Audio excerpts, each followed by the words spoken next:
저는 만 30세가 되던 1997년도에 목사 안수를 받았습니다.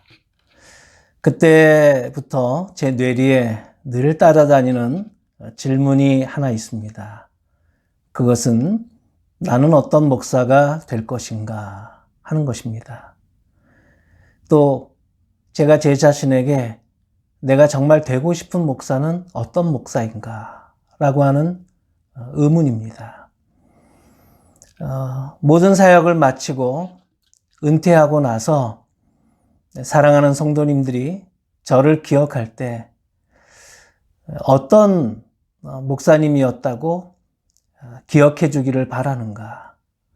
이것은 제가 하나님 앞에 늘 질문하고 또 제 자신을 돌아보는 내용이기도 합니다. 아픈 성도님들을 신방할 때가 있습니다. 간절히 기도합니다. 그렇게 진심을 담아서 기도하고 나면 그 질병이 치유가 되고 금방 회복된다면 얼마나 기쁘겠습니까? 하지만 하나님은 저에게 그러한 신유의 은사는 주시지 않으셨습니다. 또 탁월한 설교자가 되어서 전국 이곳저곳으로부터 초청을 받아 하나님의 말씀을 전하고 또 하나님의 말씀을 전할 때마다 눈물을 흘리고 심령이 깨어져서 회개하는 구원의 은총이 일어난다 그러면 이 설교자로서 얼마나 가슴 벅찬 뿌듯함이겠습니까? 그러나 저는 이러한 은사도 받지 못했습니다. 하나님은 저에게 그저 소박하고 그저 아무거나 잘 먹고 또 잘 자고 그저 다양한 사람들과 잘 어울릴 수 있는 평범한 능력만을 주셨습니다. 지금 돌아보면 저를 가장 잘 아시는 하나님께서 저에게 꼭 필요한 능력을 주셨다고 믿고 감사합니다. 저는 참 행복한 목사입니다. 나같이 부족하고 연약한 죄인을 하나님께서 지금도 사용하고 계신다. 내가 쓰임받고 있다. 이런 생각을 할 때마다 하나님께 얼마나 감사한지 모릅니다. 현대인들의 싸움은 집중력 싸움이라고 말할 수 있습니다. 무슨 일을 하든 공부를 하든 비즈니스를 하든 집중력이 탁월한 사람이 결국 그 분야에서 승리하게 되는 것을 보게 됩니다. 이것을 우리 신앙생활에 적용한다 그러면 하나님께 집중하는 사람이 신앙생활에 승리할 수 있다는 것입니다. 만약 하나님께 집중하지 못하고 사람을 의식하거나 사람들의 말이나 평판을 의식하게 되면 결국 신앙생활이 무기력해지고 고난이나 역경을 만났을 때 이겨낼 수 없다는 점입니다. 예수님은 오늘 본문을 통해서 우리에게 말씀합니다.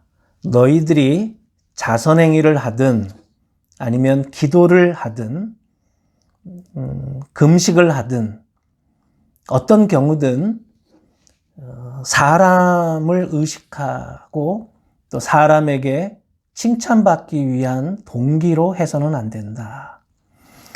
남에게 의롭게 보이려고 칭찬을 들으려고 보이려고 라고 하는 표현을 예수님은 5번이나 사용하셨습니다.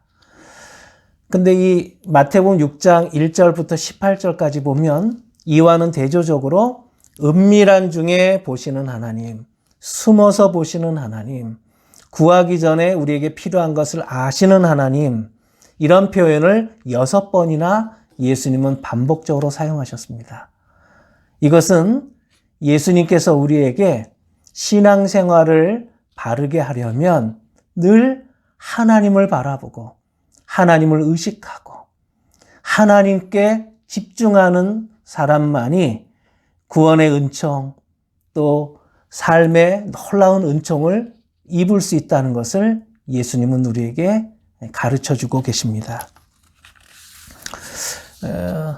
설교자 가운데 찰스 스펄전 목사님만큼 많은 설교집을 내고 또 전 세계를 누비며 많은 설교를 했던 분이 아마 적을 것 같습니다. 그런데 이렇게 탁월한 설교자였던 찰스 스펄전 목사님도 어느 날 주일날 설교를 하고 내려왔는데 그야말로 죽을 쓴 날이 있었다고 합니다. 얼마나 부끄럽고 얼마나 성도들에게 미안하고 그랬는지 쥐구멍이라고 있으면 들어가고 싶었던 것 같습니다. 이 찰스 스펄전 목사님이 그날 밤에 하나님 앞에 간절히 기도했다고 합니다. 하나님은 무에서도 유를 창조하실 수 있는 하나님이오니 오늘 이렇게 제가 비록 죽을 썼지만 이렇게 형편없는 기도를 하나님 축복해 주옵소서. 그렇게 간절히 가난한 심정으로 기도를 했다고 합니다. 그리고 어느 날은 밤에 자다가 깨어서 그 한밤중에도 이런 기도를 드렸다고 합니다. 그렇게 한 주간을 보내고 그 다음 주일은 그야말로 잘 준비된 설교, 본인이 생각해도 이것은 참으로 좋은 설교다, 이렇게 뿌듯하게 여기는 설교를 청중들에게 했다고 합니다. 아니나 다를까 예배를 마치고 성도님들이 목사님 오늘 너무너무 은혜 많이 받았습니다, 칭찬을 많이 해주었다고 합니다. 그런데 문득 이 스펄전 목사님 마음에 이런 생각이 들더랍니다. 내가 지난 2주 동안에 했던 이 설교가 어떤 결과를 낳았을까 좀 알아보고 확인해보고 싶다는 생각이 들더랍니다.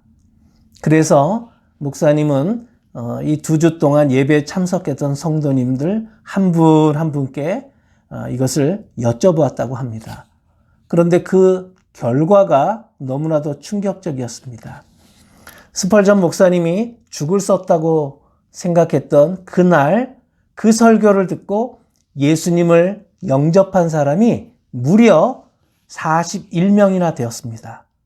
반면 그 다음 주일 참으로 좋은 설교, 그 설교를 듣고 회심한 사람은, 예수님을 영접한 사람은 단 한 사람도 없었다는 사실입니다.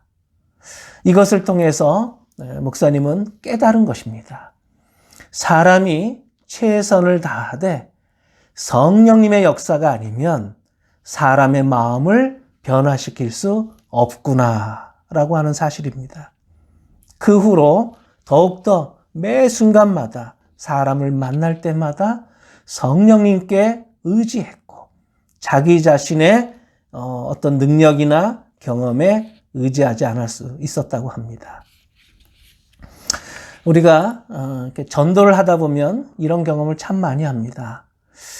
그 해마다 청년들을 데리고 그 IT에 가서 전도를 하다 보면 청년들이 의료 선교나 고아원 사역보다 전도하는 날 가장 어렵다고 이야기들을 합니다. 왜냐하면 한국말로 사형리를 전도하는 것도 어려운데 더구나 서툰 영어로 전도를 해야 합니다. 그러면 옆에 있는 그 헤일이 IT 청년이 그것을 또 끄레오로로 통역을 해줍니다. 그런데 또 상대방의 반응이 어떨지 너무나도 두렵습니다. 그래서 전도 나가는 날은 새벽 기도 때도 그 어느 때보다 간절히 기도할 수밖에 없습니다. 내 능력으로 할 수 없기 때문입니다. 그런데 놀라운 것은 그렇게 하나님만 의지하고 성령님께 간절히 기도하면 성령님께서 서툰 나의 전도를 통해서도 사람들이 예수님을 영접하도록 마음을 열어주신다는 사실입니다. 참으로 위대하신 하나님이 아닐 수 없습니다. 국제 제자 훈련원에서 그 해마다 한 차례씩 미국 각주에서 담임 목사들을 초청해서 4박 5일 동안 제자 훈련을 시키곤 합니다. 저도 한 10몇 년 전에 국제제자훈련에서 실시하는 그 훈련에 참석한 적이 있습니다. 다른 강의들은 다 기억이 안 나는데 딱 한 가지가 유독 기억이 납니다. 그것은 한 160명 정도의 담임 목사들이 참석한 컨퍼런스였는데 어떤 목사님이 손을 들고 옥하는 목사님께 질문을 했습니다.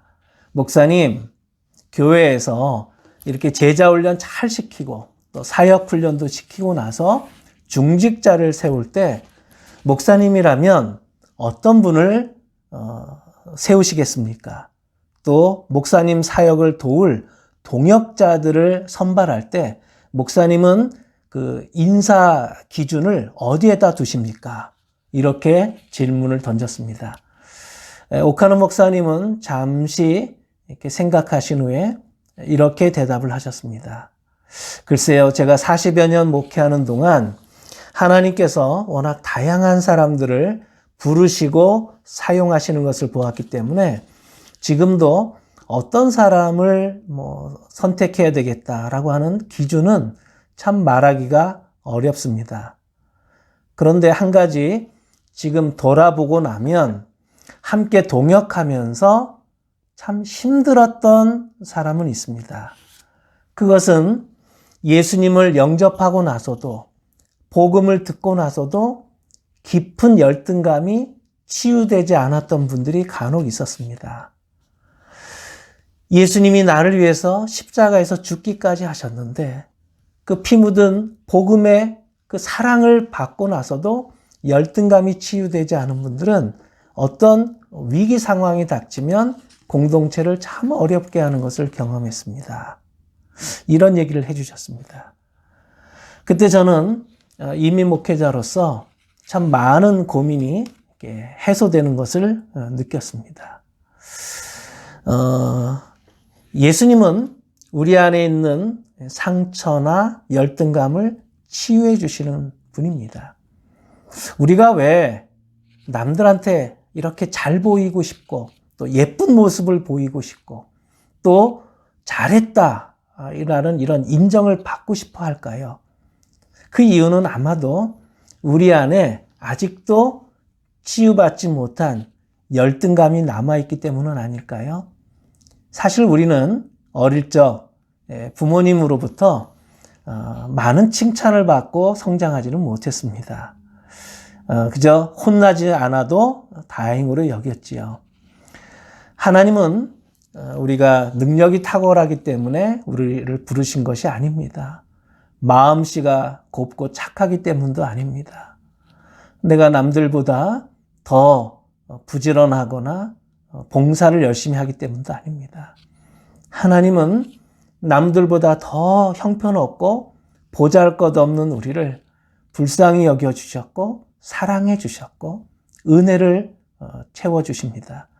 때문에 우리는 늘 이 사실을 기억하고 병약하고 부족한 나도 하나님이 늘 따뜻하게 사랑해 주신다는 이 믿음을 늘 간직하며 살아야 행복할 수 있습니다. 우리가 신앙이 미숙한 단계에서 성숙한 단계로 가려면 무엇이 필요할까요? 사람들의 말에 휘청거려서는 안 됩니다. 누가 나에게 칭찬을 해준다고 막 좋아하고 또 누가 나에게 좀 듣기 싫은 말, 또 비판하는 말을 좀 한다고 해서 막 의기소침해지고 이래서는 우리가 성숙한 신앙으로 나아갈 수가 없습니다. 혹시 누가 나에게 칭찬을 해주더라도 그냥 허허허 웃어 넘기고 누가 나에게 좀 비판적인 말을 하더라도 그렇지요 라고 하면서 그냥 허허허 웃어 넘길 수 있다면 그 사람은 요동하지 않을 것입니다. 우리가 그렇게 하는 이유는 신앙의 뿌리를 하나님과 나와의 관계에 뿌리를 내렸기 때문입니다. 성숙한 신앙의 단계에서 좀 보다 원숙한 신앙의 단계로 가려면 무엇이 필요할까요? 그것은 나의 부족함을, 나의 약점을 드러낼 수 있어야 합니다. 나의 연약함을 도리어 자랑하는 것이지요. 그래야만 하나님의 은혜를 우리가 드러낼 수가 있기 때문입니다. 우리는 나의 좋은 면, 나의 예쁜 면, 사랑스러운 면, 또 유능한 면만을 보여주려고 하는 그런 경향이 있습니다. 그러나 하나님은 나의 추하고 보잘것없고 또 반복적인 죄를 저지를 수밖에 없는 나의 그런 부족한 면을 하나님은 이해하시고 사랑해 주시는 분입니다. 원숙한 신앙의 단계에서 이제 가장 높은 프로페셔널적인 전문가적인 단계, 그야말로 생애를 던져 헌신적인 제자가 되려면 무엇이 필요할까요?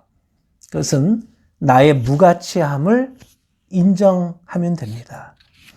날마다 나는 그저 무익한 종입니다.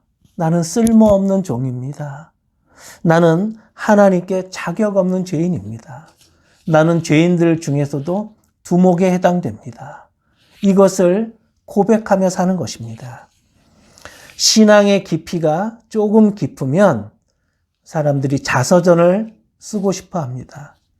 그러나 십자가에 매달려 죽으신 예수님을 더 깊이 이해하게 되고 예수님의 은혜와 사랑을 깨닫고 신앙의 깊이가 깊어지게 되면 참회록을 쓰는 것입니다.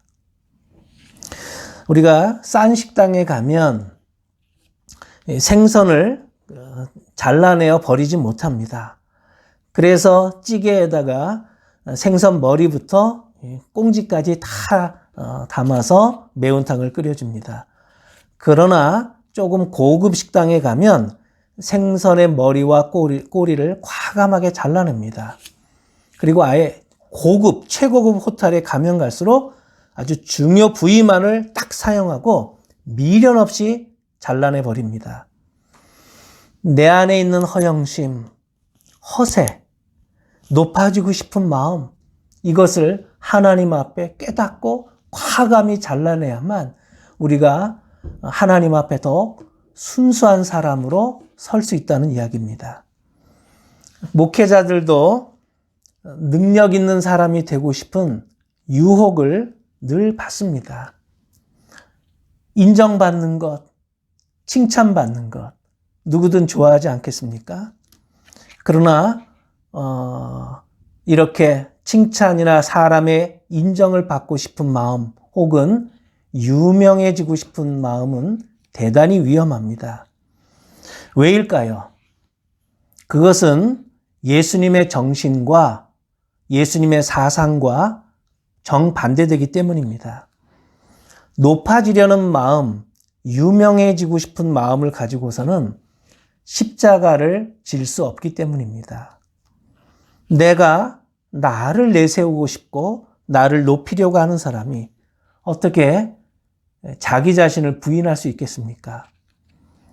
목회자가 이제 성도님들로부터 신임을 얻게 되면 자신의 마음대로 경영하고 싶은 유혹을 받게 됩니다. 이것은 대단히 위험해지는 것입니다. 주인은 분명합니다. 주인은 사람이 아니라 하나님입니다. 청지기가 교회에서 주인 행세를 하려고 할 때부터 교회는 위기가 시작됩니다. 따라서 우리의 모든 동기는 봉사를 하든 구제를 하든 헌금을 하든 하나님의 은혜에 감사하기 때문에 하는 것이어야 합니다.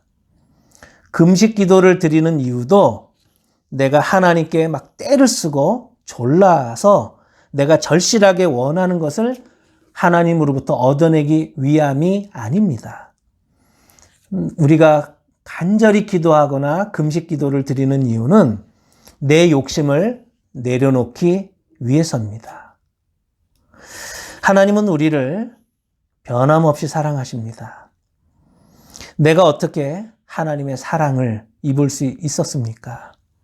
아무리 생각해 보아도 나에게는 사랑받을 만한 자격이 없습니다. 우리가 마음이 착하기 때문일까요? 성품 때문일까요? 똑똑하기 때문일까요? 아닙니다. 그 누구보다 하나님께서 나를 불쌍하게 여겨주셨기 때문입니다. 우리는 예수님을 통해서 하나님의 이러한 따뜻한 마음, 자비심, 용서를 받았습니다. 이 믿음이 우리를 행복하고 자유롭게 만들어주는 것입니다. 하나님께서 우리에게 원하시는 것은 그냥 진실한 사람이 되는 것입니다. 겸손한 사람이 되면 그것으로 족한 것입니다. 남들이 알아줘도 좋고 못 알아줘도 상관없는 것입니다. 하나님께서 어느 시대나 한결같이 찾으시는 사람은 겸손한 사람입니다.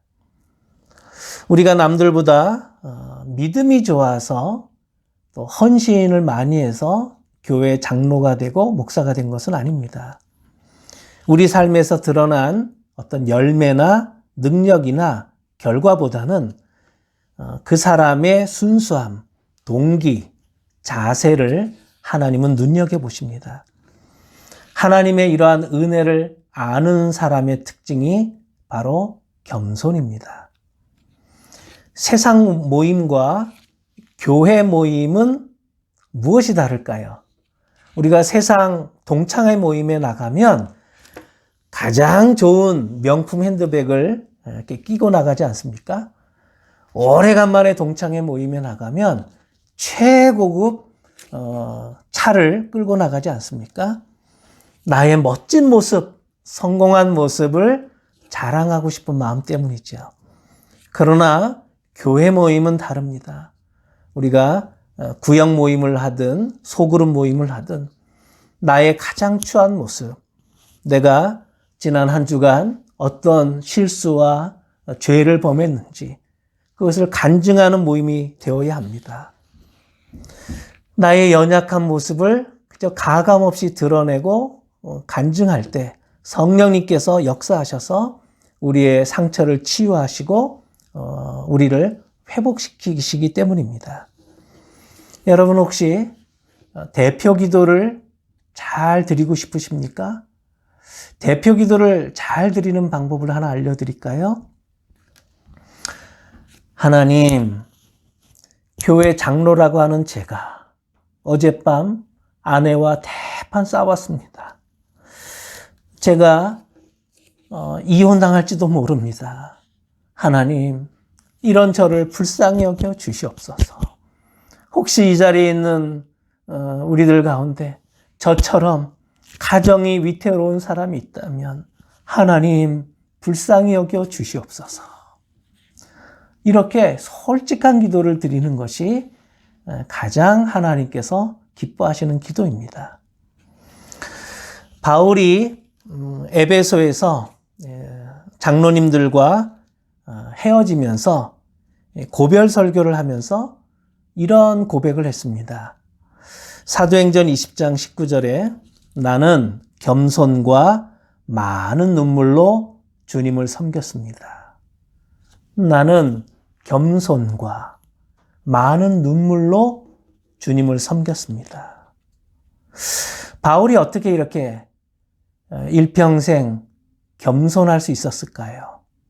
그 이유는 십자가에서 나 같은 죄인 때문에 피 흘려 고통받으셨던, 십자가에서 나 때문에 죽으셨던 예수님을 사도 바울이 만났기 때문입니다. 나 같은 죄인 때문에 십자가에서 목숨을 희생하신 예수님, 그 예수님을 인격적으로 만난 사람은 교만해질 수가 없습니다. 내가 아무것도 아니고 나는 그저 복음이라고 하는 물만 주었는데 하나님께서 자라나게 하셨다고 그는 생각했습니다. 그리고 그는 물을 주는 것만으로도 행복했습니다. 하나님이 나 같은 죄인도 사용해 주시다니, 내가 하나님께 쓰임 받는다니, 그는 이 사실만으로도 감사했습니다.